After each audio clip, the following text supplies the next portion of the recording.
Video, Senator Alan Cayetano gave acting SP Win Gatchalian an advice, huwag magpagamit sa Malacanang. This came days after the palace said it recognizes Sen. Win's legitimacy. Ano po ang tugon niyo dito? Ang hiling lang po natin, sana ay huwag kumilos ang nasabing opisyal na parang siya pa ang biktima. Marami pong nabiktima ang kaguluhan sa Senado. Unang-una pong nabiktima dito ay ang taong bayan na naniniwala sa integridad ng Senado. Ang kaguluhan pong ito ay naganap sa pamumuno ni dating Senate President Alan Cayetano. Ang mga biktima rito, kasama na po rito ang umaasa ng mga EJK victims na mapapanagot ang dapat na mapanagot. Masasabi ring biktima rito ang dating Pangulong Duterte dahil ipinakita na matataas na opisyal pa ang nagkakanlong at nagpapalabas o nagpapatakas sa isang tinatawag na co-perpetrator ng crimes against humanity.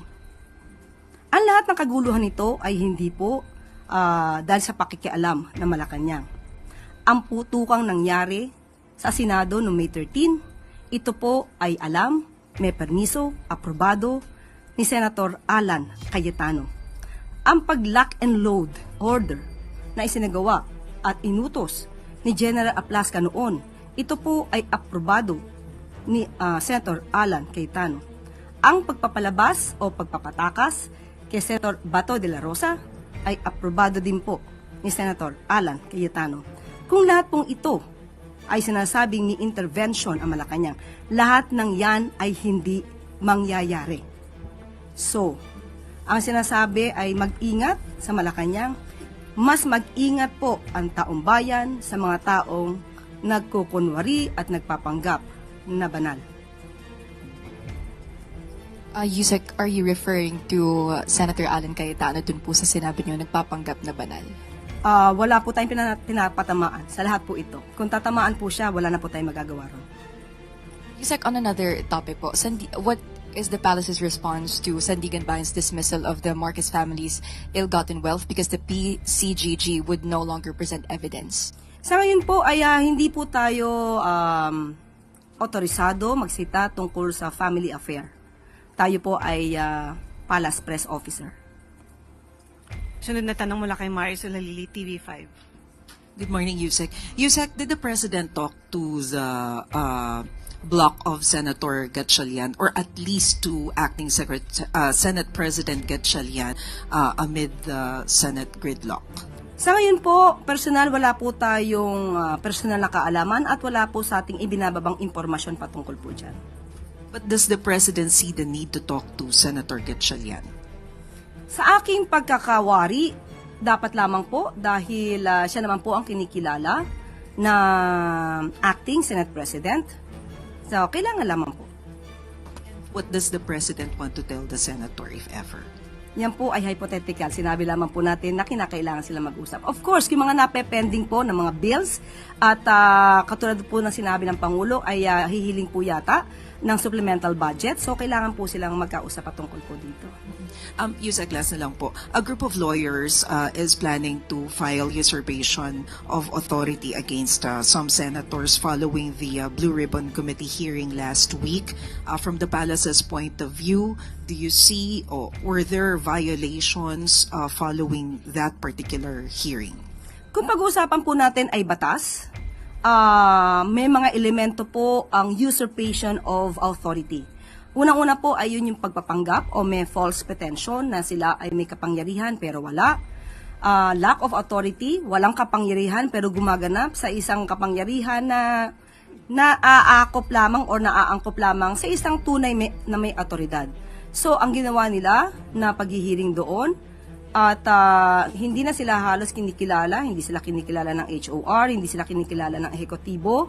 Marami na pong mga legal luminaries, legal experts at mga dating Senate Presidents na nagsasabing legal ang nangyaring sesyon sa June 3. So, ang pagsasagawa muli ng mga aksyon na dapat ay ginagawa ng tunay na otoridad, yan po ay masasabing unlawful or rather usurpation of authority. Sunod na tanong mula kay Ann Soberano, Bombo Radio.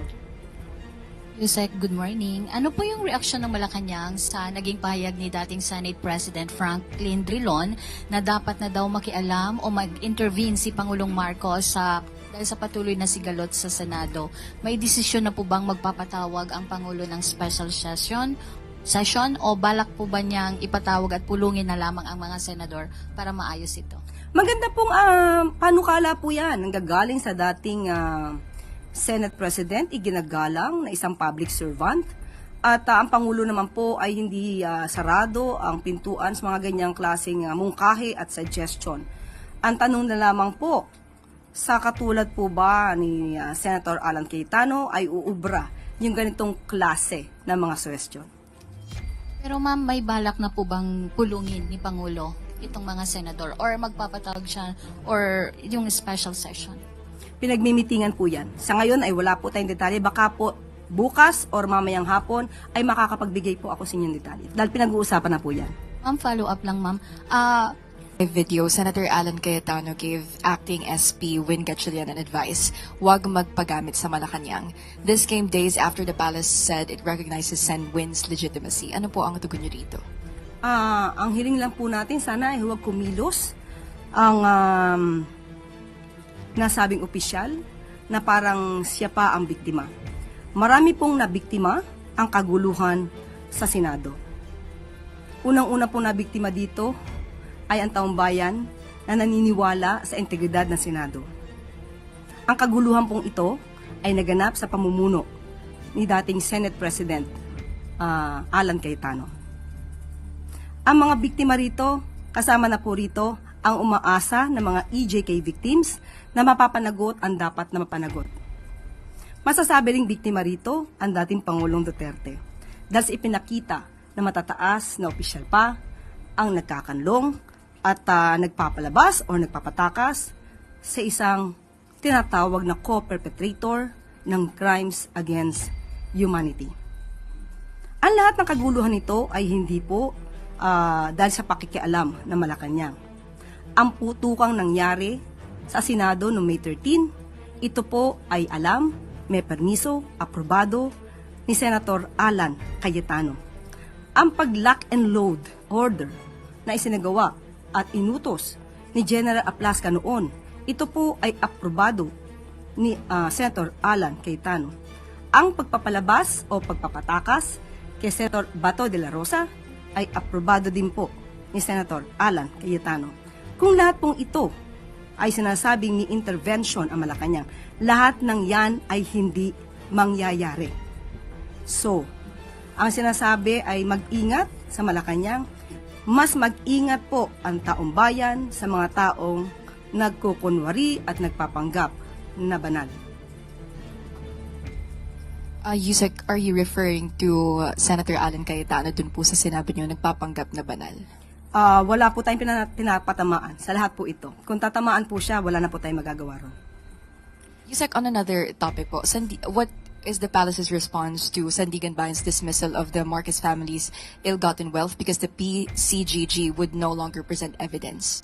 Sa ngayon po ay hindi po tayo otorisado magsita tungkol sa family affair. Tayo po ay palace press officer. Sunod na tanong mula kay Marisol Halili, TV5. Good morning, Yusek. Yusek, did the President talk to the block of Senator Gatchalian or at least to acting Senate President Gatchalian amid the Senate gridlock? Sa ngayon po, personal wala po tayong personal na kaalaman at wala po sa ating ibinababang impormasyon patungkol po dyan. But does the President see the need to talk to Senator Gatchalian? Sa aking pagkakawari, dapat lamang po dahil siya naman po ang kinikilala na acting Senate President. So, kailangan lamang po. What does the President want to tell the Senator, if ever? Yan po ay hypothetical. Sinabi lamang po natin na kinakailangan sila mag-usap. Of course, yung mga nape-pending po ng mga bills at katulad po ng sinabi ng Pangulo ay hihiling po yata ng supplemental budget. So, kailangan po silang magkausap patungkol po dito. Yusek, last na lang po. A group of lawyers is planning to file usurpation of authority against some senators following the Blue Ribbon Committee hearing last week. From the palace's point of view, do you see or were there violations following that particular hearing? Kung pag-uusapan po natin ay batas, may mga elemento po ang usurpation of authority. Unang-una po ay yun yung pagpapanggap o may false pretension na sila ay may kapangyarihan pero wala.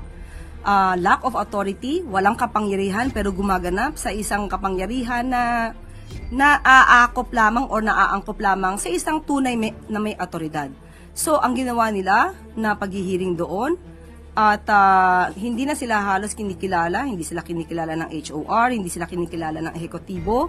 Marami na pong mga legal luminaries, legal experts at mga dating Senate Presidents na nagsasabing legal ang nangyaring sesyon sa June 3. So, ang pagsasagawa muli ng mga aksyon na dapat ay ginagawa ng tunay na otoridad, yan po ay masasabing unlawful or rather usurpation of authority.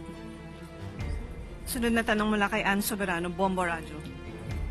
Yusek, good morning. Ano po yung reaksyon ng Malacanang sa naging pahayag ni dating Senate President Franklin Drilon na dapat na daw makialam o mag-intervene si Pangulong Marcos dahil sa patuloy na sigalot sa Senado? May desisyon na po bang magpapatawag ang Pangulo ng special session o balak po ba niyang ipatawag at pulungin na lamang ang mga senador para maayos ito? Maganda pong panukala po yan. Nanggagaling sa dating Senate President, iginagalang na isang public servant. At ang Pangulo naman po ay hindi sarado ang pintuan sa mga ganyang klaseng mungkahi at suggestion. Ang tanong na lamang po, sa katulad po ba ni Senator Alan Cayetano ay uubra yung ganitong klase ng mga suggestion? Pero ma'am, may balak na po bang pulungin ni Pangulo itong mga senador or magpapatawag siya or yung special session? Pinagmimitingan po yan. Sa ngayon ay wala po tayong detalye. Baka po bukas or mamayang hapon ay makakapagbigay po ako sa inyong detalye. Dahil pinag-uusapan na po yan. Ma'am, follow up lang ma'am. Ano po yung